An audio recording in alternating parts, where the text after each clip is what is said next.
Millennium Development Goals help developing countries prioritize their actions and limited resources. Now, with the deadline for MDGs set for 2015, the United Nations is starting a series of consultations to come up with a new development agenda which will build and improve on the MDGs. The focus of the UN must and will remain on helping countries accelerate progress against the existing set of the Millennium Development Goals.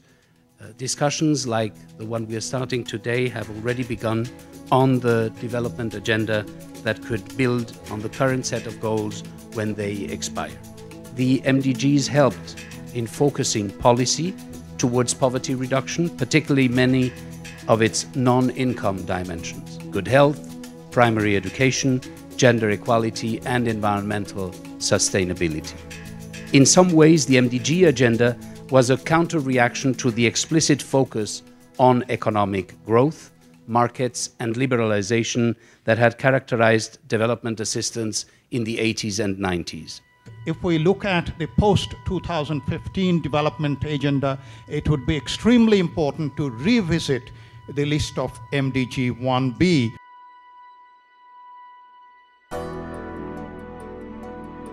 The one MDG target that relates to full, productive, and decent work is unlikely to be met by 2015.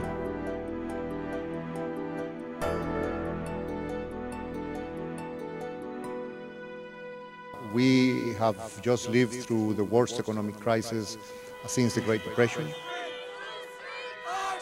After the crisis, all these indicators of the labor market have worsened very seriously. Unemployment levels are at record levels. The informality of jobs has increased, the precariousness of jobs, the working conditions have deteriorated. So it is very clear that the new Millennium Goals will have to have a very strong emphasis on economic growth and the employment content of that growth.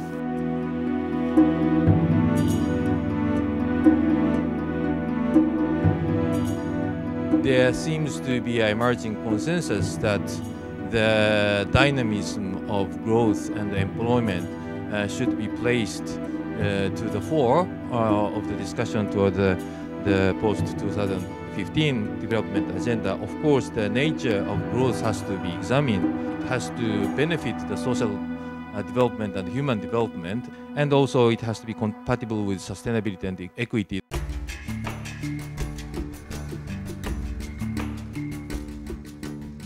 While employment and growth are critical for the future development agenda, they should not override the ultimate objective of promoting human development and improving human well-being. I would like us to broaden our thinking in terms of moving beyond the traditional growth model and really broadening the discourse around the notions around well-being. I think it's also important to talk about one of the major obstacles to making growth much more inclusive, and that is the unequal distribution of the benefits of that growth. Although growth is obviously an important condition, it's not a sufficient condition, and other factors are equally as important. It is the state, and many of our countries, the UN member states, every constitution of a country, it clearly said about to ensure the rights of citizens, health, education, shelter, all those rights. So this is primarily should be the role of the state to ensure all those rights. The state should not be the tail of a multinational company. Higher inequality can deter long-term economic growth by aggravating social conflicts and also reducing human capital investment. During the first consultation to discuss the new development agenda, which took place in Tokyo in May 2012, experts, practitioners, and activists from around the world discussed the role of employment and growth.